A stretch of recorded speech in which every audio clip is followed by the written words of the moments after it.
올봄 최악의 황사가 찾아왔습니다. 저는 오늘 벚꽃 축제가 시작되는 오늘은 MBC 기상캐스터 28세 오요한나의 죽음, 그 배경에 이런 충격적인 일이 전해드립니다.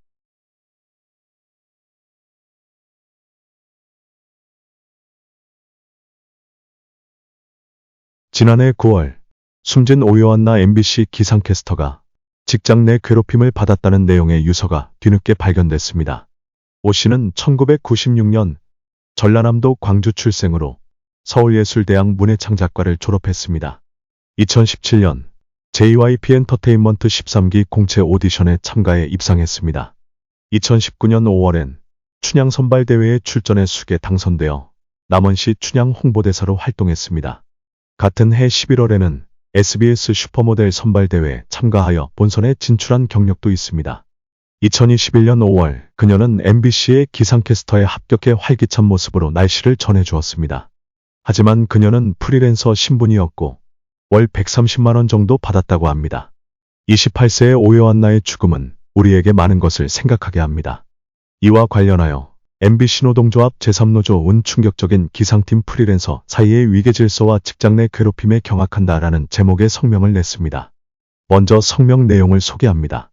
언제나 활기찬 모습으로 날씨를 전해주던 오요한나 기상캐스터의 충격적인 사망 소식과 함께 오늘 설날을 앞두고 기상캐스터 선배들로부터 직장 내 괴롭힘을 받았다는 놀라운 내용의 유서가 매일신문을 통해 보도되었습니다.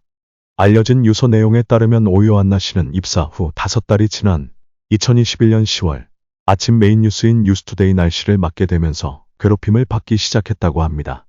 가해자들이 다른 기상캐스터들 앞에서 업무 역량이 매우 낮다는 식으로 빈번한 비난과 모욕, 폭언을 이어갔다고 합니다. 새벽 방송이 끝난 뒤에 면담 자리에서 지금도 방송을 너무 못한다는 얘기가 나와. 이렇게 되면 잘리거나 기상팀이 없어지거나 그거밖에 없어. 근태 태도까지 안 좋아라고 다그친 것으로 나타났습니다. 이에 대해 오요한나 씨가 자신의 태도 중에 어떤 점이 문제가 되는지 되물었다고 합니다. 그러자 선배 기상캐스터가 우는 거 생리 현상 같은 겁니다. 너 그거 선배한테 할 태도냐? 진짜로?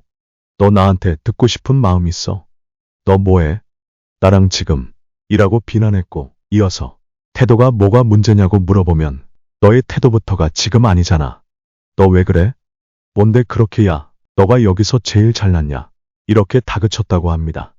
2022년 10월 27일에 오요한나 기상캐스터의 생기 있고 발랄한 모습에 유퀴즈 온 더블록 프로그램에서 섭외가 들어왔는데 오요한나 씨가 선배 기상캐스터에게 미리 말을 하지 않고 프로그램 촬영이 확정된 뒤 오요한나 씨가 분장실 지각을 하자 기상캐스터 선배가 들어와 소리를 버럭 지르면서 너 뭐 하는 거야? 내가 유퀴즈 나가서 무슨 말을 할 수 있어라고 다그쳤다고 합니다. 또한 유퀴즈 온 더 블록 촬영팀이 2022년 11월 18일 기상팀 내부 촬영을 오게 되었는데 이를 미리 선배들에게 말하지 않았다는 이유로 단체 톡방에서 야 이쯤 되면 너 일부러 그러는 거 아니냐? 너 진짜 여기서 혼자 일해? 선배들에게 개념 없는 게 진짜 미안하긴 한 거야? 야 진짜 네가 대선배다. 참는데도 한계가 있지라는 인격모독적인 발언을 했다고 합니다. MBC 노동조합은 해당 기상캐스터가 메인 뉴스와 아침 뉴스의 날씨를 담당하는 선배 기상캐스터로 직장 내 권위를 이용해 출퇴근 시간을 관리하고 프리랜서를 부하 직원처럼 교육하고 지휘감독하였으며 실질적인 고용계약 상황에서 직장 내 괴롭힘에 해당하는 언행이 있었을 가능성이 높다고 보고 있습니다. 이에 따라 회사 차원에서의 전면 실태조사와 함께 직장 내 괴롭힘의 가해자에 대한 문제점과 고용관계를 도급계약으로 유지해온 근로기준법 위반 사항이 없는지 노동청의 실사가 필요한 상황이므로 회사의 대응을 면밀히 주시할 예정임을 알립니다. 여기까지 그 성명 내용이었습니다. 그 뒤 MBC의 답변이 나왔습니다. 직장 내 괴롭힘에 대한 정식 신고는 없었다. 유족이 요청하면 조사하겠다. 고인이 신고했다고 하는 내명을 밝혀라. 이것이 그의 답변입니다. 묵보도에서 나오는 악덕 사업장의 모습과 너무나도 닮았습니다. 사람이 죽어갈 정도로 직장 내 괴롭힘이 있었는데 묵은 그것을 인지하지도 못했습니다. 그러면서 정식 신고는 없었으니 책임이 없다는 것이지요.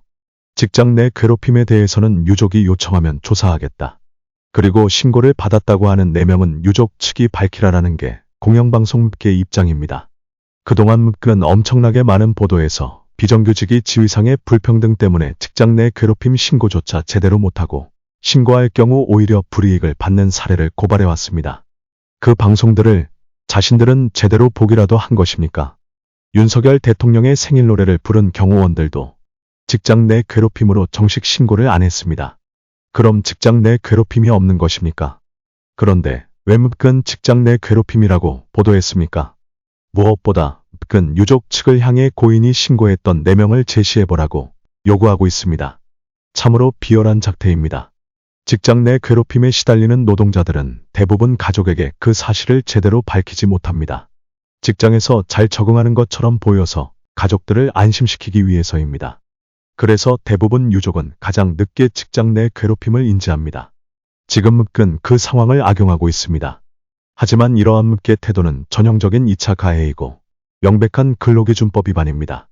근로기준법 제76조 23 제2항에서는 사용자는 직장 내 괴롭힘 발생 사실을 인지한 경우 지체 없이 당사자 등을 대상으로 그 사실 확인을 위하여 객관적으로 조사를 실시하여야 한다라고 규정하고 있습니다.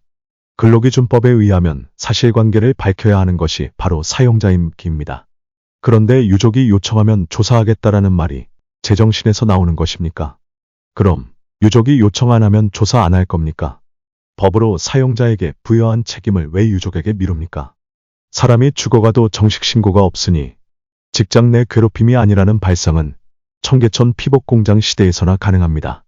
묵근 유족 측의 고인이 신고한 4명이 누군지 밝히라고 요구할 것이 아니라 즉시 주변 인물, 가해자로 지목된 인물 등을 대상으로 직장 내 괴롭힘 사실 확인 조사를 실시해야 합니다.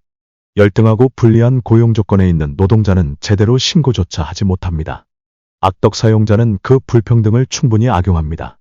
지금 묵가 보이고 있는 모습이 바로 그것입니다. 사망한 피해자에게 피해 사실을 증명하라고 하는 것은 가장 비열한 노무관리 중 하나입니다.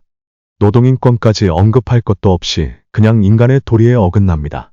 사람을 죽음으로 몰고 간 사업장을 만들어 놓고 이렇게 뻔뻔스럽게 나오는 것이 바로 우리 노동 현장의 현실입니다. 거대 노조가 장악해서 비정규직 노동자는 제대로 피해 호소도 할 수 없는 것이 바로 우리 노동 현장입니다.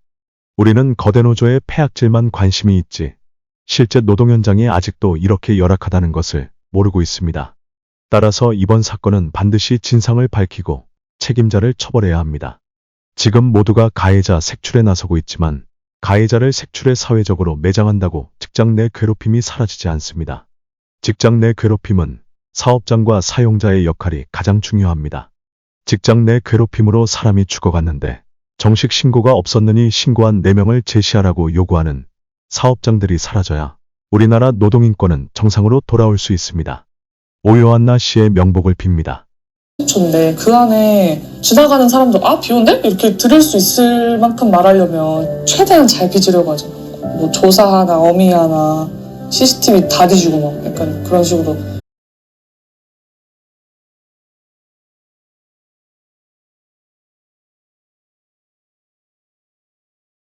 오피니언 리더들이 많이 보는 인터넷 신문 최보식의 언론은 국내 최고 기자 안목으로 만드는 거의 유일한 고품격 인터넷 신문입니다. 이 신문을 보는 여러분도 고품격 독자이십니다.